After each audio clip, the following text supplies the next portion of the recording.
So we can start. On the start, I have one question.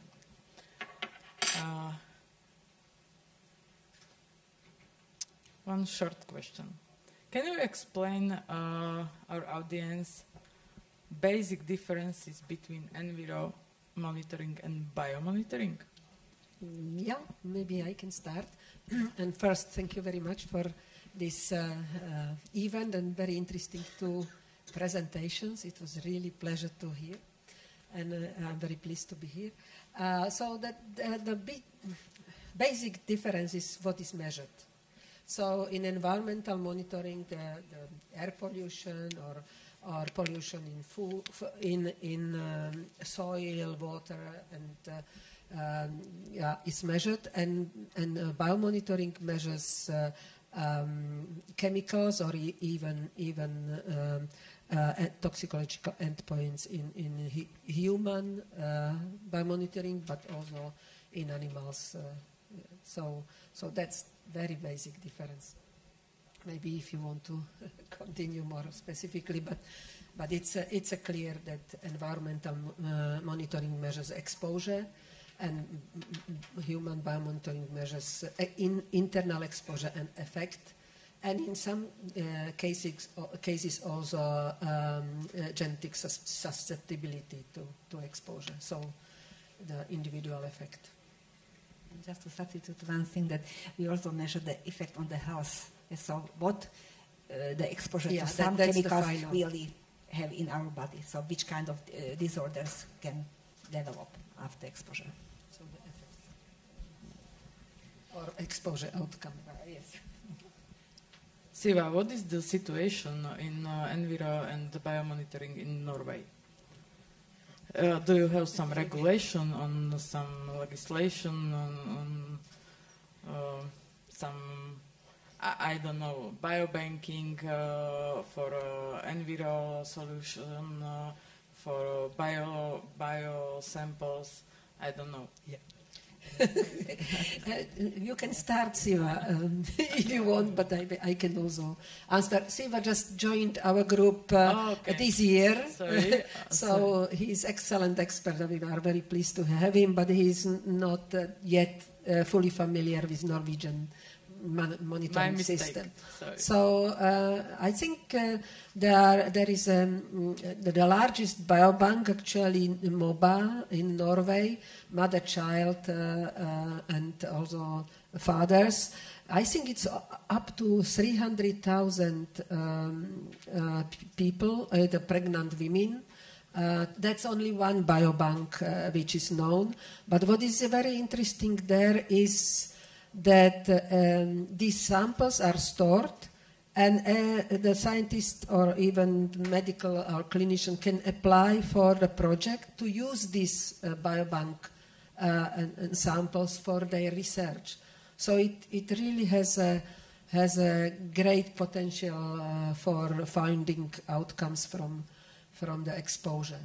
And our institute specifically is focused on environmental monitoring, and there are lots of projects. We have several departments: climate change department, and indoor pollution, outdoor pollution, and also impact, which is looking on impact of exposure. I think that is only one small institution. We are a small institution with around 200 employees. But generally, monitoring is considered in Norway as a good tool to serve the healthcare system, but also to scientists to find out link between exposure and effect. Yeah, I would like to add something to what Maria said. Thank you, Maria, for supporting me in the beginning. But I just did some background research on this. So in NILU, we have like 18 monitoring stations all over Norway. And then we are focusing on monitoring environmental contaminants, greenhouse gases, and ozone as well. And in one aspect, what makes NILU, which is formerly called the Norwegian Institute for Air Research, like very, very special. They have this uninterrupted measurement of, over 40 years. And this makes really this Norway NILU special and attractive at the, at the national and international levels. And also we have another prominent organization in Norway, which is Norwegian Institute for Water Research, and they assess the water quality covering, all over Norway, such as lakes, fjords, and coastal areas as well. And they also evaluate and assess the impact on aquatic organisms. And yeah. Yes, you did homework. Thank you. Erika, what is the situation in Slovakia? Have we any regulation?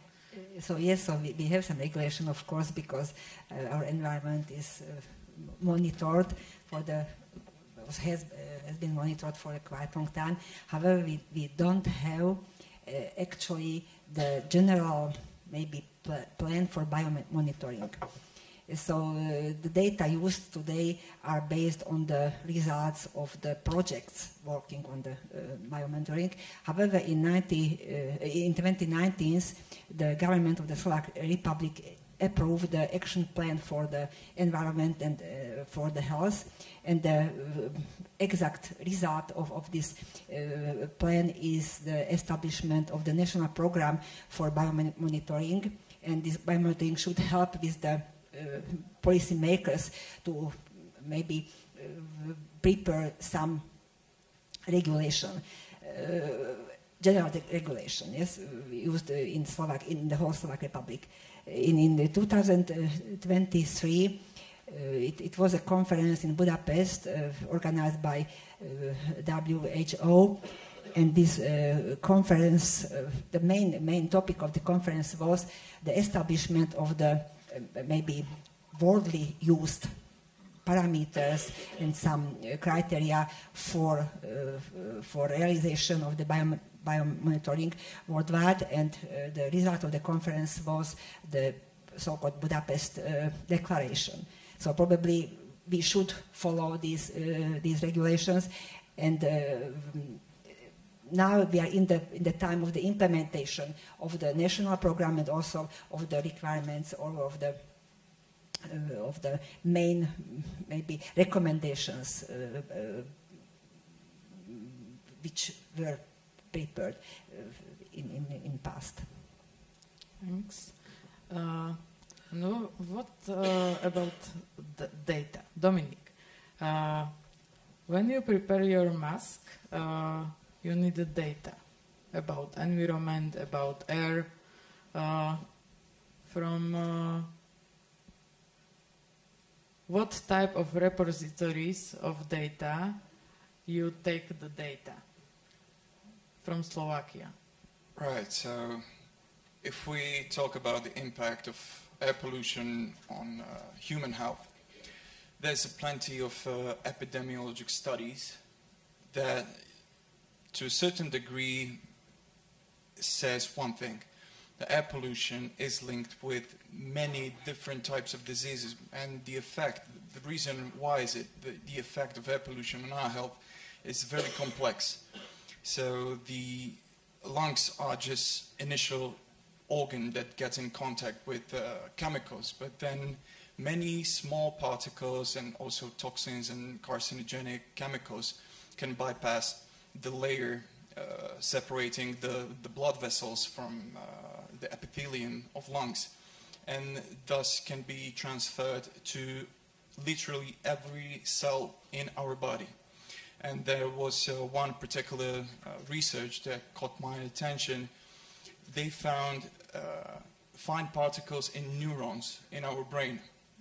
So this means there's literally no safe space in our organ immune to the effect of our environment. So when it comes to nanoparticles, when it comes to air pollution, when it comes to pollution of drinking water, the effect is so huge that scientists have a problem to quantify the effects. But the one thing is for sure that air pollution is far more serious threat to our health opposed to melting icebergs. I don't want to make fun of environmental issues, but the implication for our health are far more drastic and more imminent than, for example, slow and steady climate change. During COVID pandemic, we monitor also water, also some species, and we have a problem with data because we don't collecting the data because we have no time. Now we monitor water, air, soil, anything. Erika, you prepare some concrete projects for monitoring because you are head of a research center. Can you present something concrete about importance of data for health? Yes, so thank you for this very important question because really during the COVID era, at the beginning nobody was prepared for this kind of pandemic, so we have to transform our laboratories in very short time for monitoring people. So thanks to the existence of one of my colleagues who worked before the COVID in France, and they prepared a new methodology for the monitoring of water and also for air. We started this monitoring of water in the area of Martin, and then also we started with monitoring of the spreading of the SARS-CoV-2 virus. We did the sequencing of the viral RNA, so we are involved in the European project is working on the sequencing of the genome of the virus, and we established the so-called A-lab, which is focused for the for monitoring of a big population in quite short time, so we are able to analyze the presence of the virus, and also we are able to analyze the exact sequence of the nucleotides in the viral RNA in the short time for thousands of individuals. So what we also do, we analyze the suspectability of different kind of persons, because we saw that different people react differently, and the health impact was absolutely different in different people. So how the genome of the people can also be involved in this interaction. So currently we have a quite big data. Yes, so we also maybe checked the sequence of nucleotides in some genes which are susceptible in the case of reaction of the people to the disorder, and also in the cooperation and in association with the viral dosage.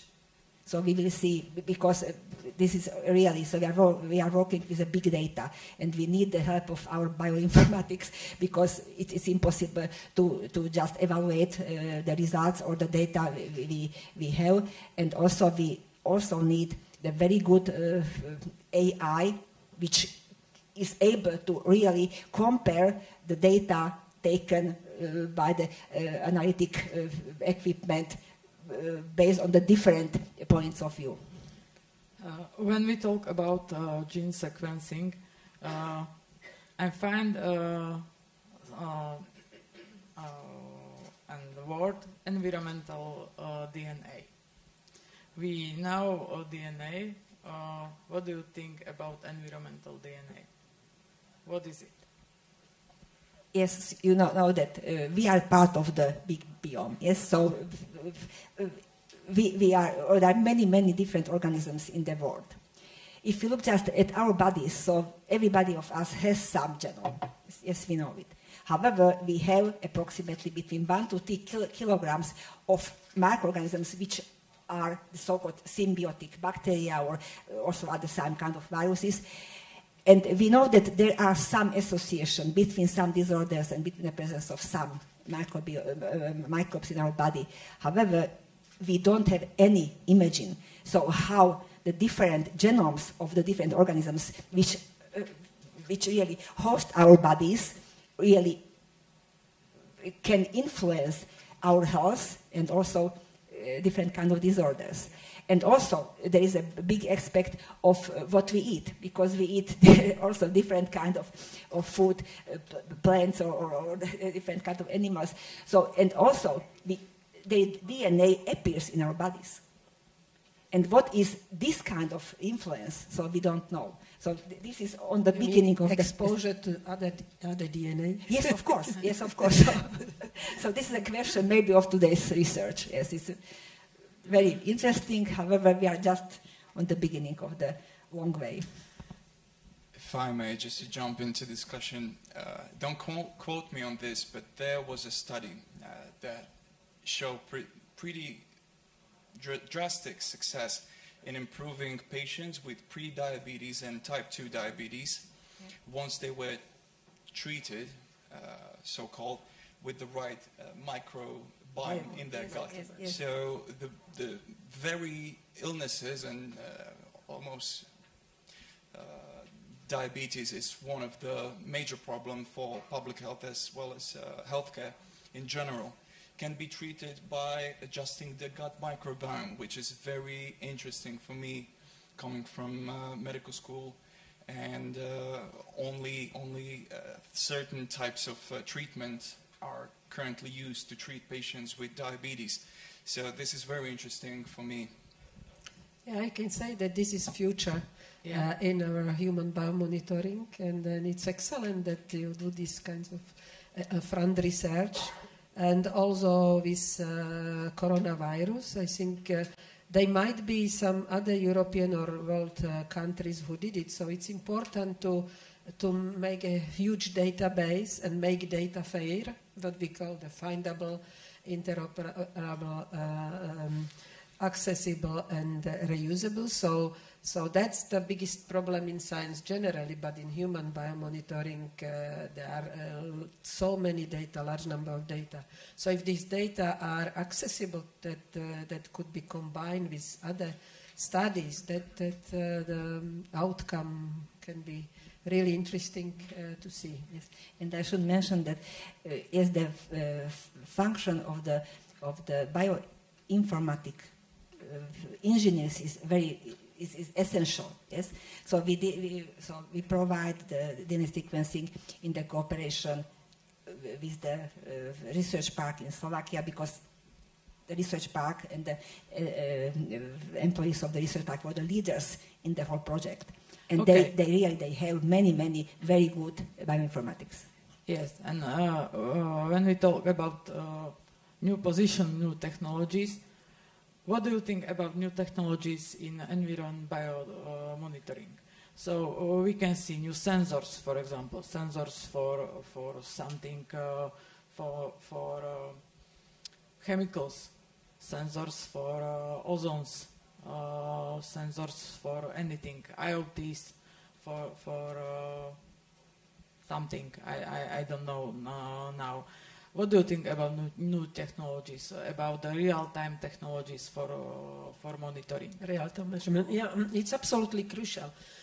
Of course, new technologies are crucial in any science, but in human biomonitoring, it can improve the monitoring and also the quality of the studies. For example, with nanoparticles, that was already mentioned, I really agree with our first speaker that air pollution is the impact of air pollution is very important, and it's really serious when there are particles, particulate matter, nanoparticles, and they attract on their surface other chemicals. So it's a combination. And for example, measurement of the concentration, for example, for nanoparticles, it's that technologies, if the quantification and And the measurements of really low doses, because these particles, even low doses, are dangerous. That's the one thing. Online measurement, that's really, even in our institute, we already have these stations where there is an online measurements of pollution, and artificial intelligence is evaluating this data. It's a huge data. And in human biomonitoring, you already mentioned these next generation DNA sequencing and individual monitoring as well, the personal monitors and so on. So it's for me, these new technologies are really crucial for the next generation of human biomonitoring. And what I want to say that human biomonitoring and environmental monitoring in Slovakia has a long tradition. So this is the field, one of the fields which really should be supported, because when I was working 20 years ago here, actually that was my area. So we already look at the genetic susceptibility and combine environmental measurements with biomarkers. I think that yes, but I think that we need a better connection between Enviro and biomonitoring, because we are in era with climate changes, and I think we need bigger cooperation in much more areas, not only healthcare and Enviro monitoring, also in industry, because industry use many materials, many chemicals. I don't know what industry use now, and it is a challenge. The climate changes are a challenge for Enviro, for bio, for healthcare, for everything, for digitalization, I think, for modeling, for prediction, I think for innovation, because we must be ready, because the changes are very fast. What do you think, Dominic? Your innovation is very advanced. Yeah. Well, thank you very much for the kind words. What we are trying to is reinvent the wheel in a more sustainable fashion. And I think being for a couple of years in medtech sector, I've seen very brave projects that are currently in development phase. So I think we are looking at bright future when it comes to new technologies, implementation of these technologies into our everyday lives. And the key, in my opinion, is for stakeholders to acknowledge the cost benefits of these solutions over current gold standards. So I think if we can measure the environment, calculate the impact, personalize the data, and, for example, inform the patient to adjust their schedules.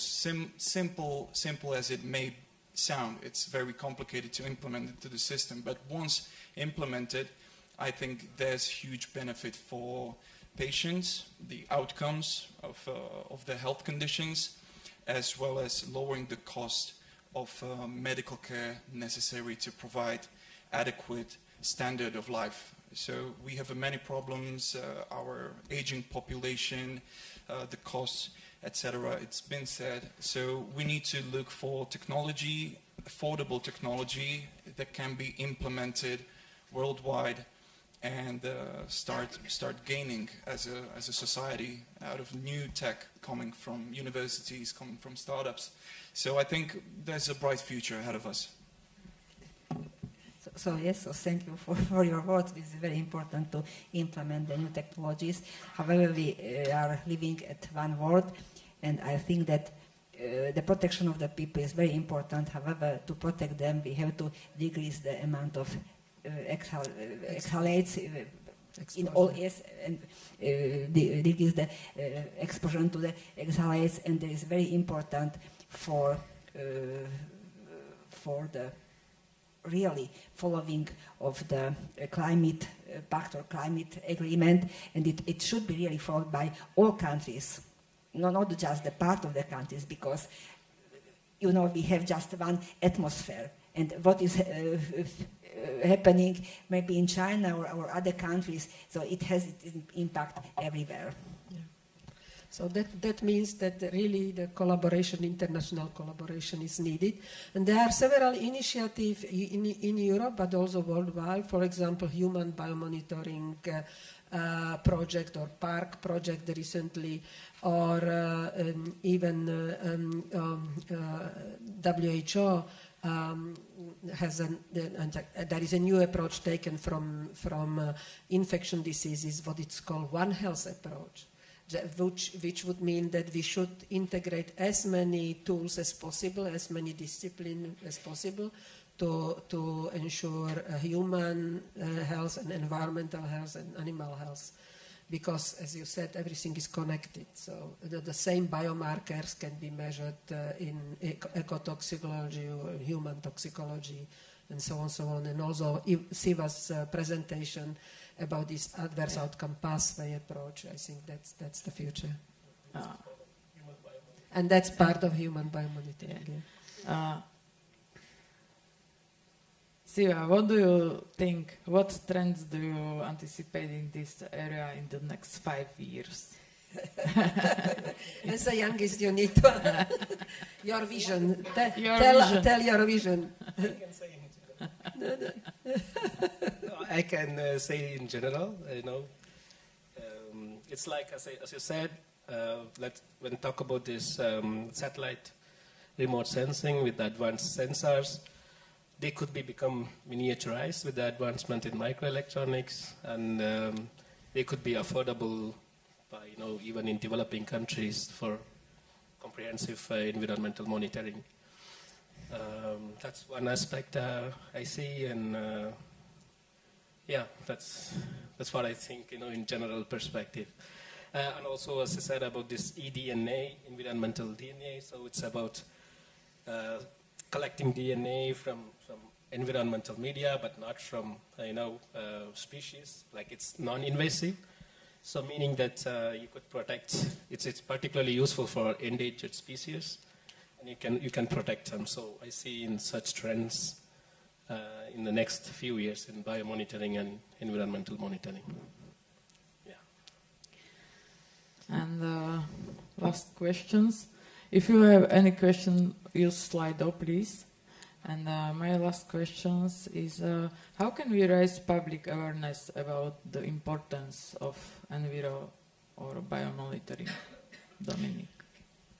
So, when it comes to what started the whole environmental discussion that we have, it was in the late 19th, early 20th century in London, with the low air pressure, smog, right, came down to the levels, and the whole city was covered in haze of smoke and fine particles, and this created the whole discussion by how we interact with the environment, how we affect the environment, and on the other hand, the global implication, the global warming, etc. So I think it's about time to start talking about environmental issues as part of our well-being, so people can, for example, relate more to the topic, and maybe this would help even legislations to get more, to get better public opinion, right? Because currently, with the more restrictive norms implemented, it affects the cost of developing something. So we can always experience the higher cost to purchase products, goods, vegetables, because of the environmental norms that has been implemented. And I mean, it's a good thing, but the communication should be, it's a little bit costly, but your health will benefit. So I think when it comes to the final effect of environmental issues, it should be our health and our concern. Marika. I thank you. That was really great to say. But I would like to add, which is not that costly, what we scientists should learn, it's communication to public.